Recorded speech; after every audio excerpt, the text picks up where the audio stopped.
తాకట్లో ఉన్న మీ బంగారాన్ని విడిపించి ఆ రోజు ఆన్లైన్ రేటుకి కొంటాం. Sharma gold company. జై తెలంగాణ. అందరికీ నమస్కారం. ముఖ్యంగా మా అంగన్వాడీ ఆడబిడ్డలందరికీ నమస్కారం. రాష్ట్ర ప్రభుత్వం ఏదైతే ఒక నిర్ణయం తీసుకొని అంగన్వాడీ సెంటర్ల మీద స్థానికంగా ఉండేటటువంటి రాజకీయ నాయకులు, వాళ్ళ సర్పంచులు కావచ్చు, వార్డు మెంబర్లు కావచ్చు, వాళ్ళ జోక్యం ఉంటుంది అని చెప్పి ప్రకటించడం అనేది చాలా తప్పని చెప్పి నేను మనస్ఫూర్తిగా నమ్ముతా ఉన్నాను. ఎందుకంటే anganwadi already women and child welfare కింద వస్తుంది. ఐసిడిఎస్ అధికారులు కూడా పర్యవేక్షణ నిమిత్తం వస్తూ ఉంటారు. మరి మన ఎంప్లాయీస్ని మనము నమ్మి ఎంప్లాయీ ఫ్రెండ్లీ గవర్నమెంట్గా ఉంటే ప్రజలకు మంచి సేవను ఈ ఉద్యోగులు అందియగలుగుతారు.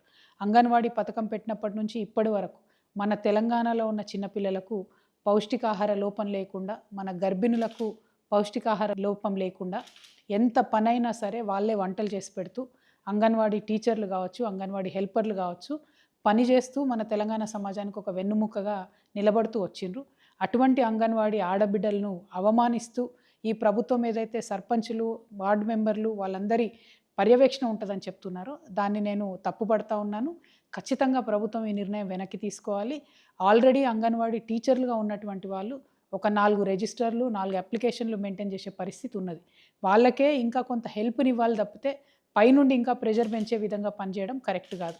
రెండవది, అంగన్వాడీ వర్కర్స్, అంగన్వాడీ టీచర్స్ అందరు కూడా బిఎల్ఓస్గా పనిచేస్తారు, టీచర్స్ ఎస్పెషలీ. మరి వారి మీద రాజకీయ జోక్యం అనేటటువంటిది కరెక్ట్ కాదు.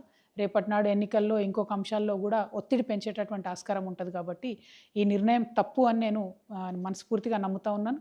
ఎట్ ద సేమ్ టైం ముఖ్యమంత్రి గారు నిన్న సభలో మాట్లాడుతూ ఆశాలది, అంగన్వాడీలది జీతాలు ఆపి మేము సంక్షేమ పథకాలకు ఇస్తున్నామని చెప్తున్నారు.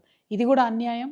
ఆశాలకు, అంగన్వాడీలకు దాదాపు 12 నెలలు, 9 నెలలు, 6 నెలలు జీతాలు పెండింగ్ ఉన్నటువంటి పరిస్థితి ఒక పక్క.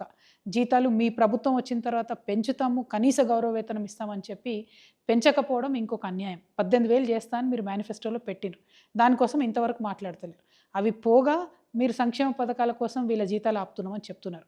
అసలు యాక్చువల్గా చూస్తే ఈ చిరు ఉద్యోగులందరికీ, ఆశాలు కావచ్చు, అంగన్వాడీ కావచ్చు, ఎన్హెచ్ఎం వర్కర్స్ కావచ్చు, ఇంకా అనేక మంది ఈ చిరు ఉద్యోగులు ఎవరైతే కాంట్రాక్టు అవుట్సోర్సింగ్ వ్యవస్థలలో ఉన్నారో వాళ్ళందరికీ ప్రభుత్వ పథకాలు లభించేలాగా, ప్రభుత్వ పథకాలు వర్తించేలాగా చేయాల్సింది పోయి వాళ్ళ జీతాలు కట్ చేసి సంక్షేమ పథకాలు ఇస్తామనడం శుద్ధ అన్యాయం. ఇది తప్పు. మీరు మాట తప్పుతున్నారు. మీరు మేనిఫెస్టోలో ఇచ్చిన విధంగా అంగన్వాడీలకు తక్షణమే జీతం పెంచాలి, సర్పంచ్లు రాజకీయ జోక్యం లేకుండా మరొకసారి జీవోను సవరించాలని డిమాండ్ చేస్తున్నాను. Thank you. జై తెలంగాణ.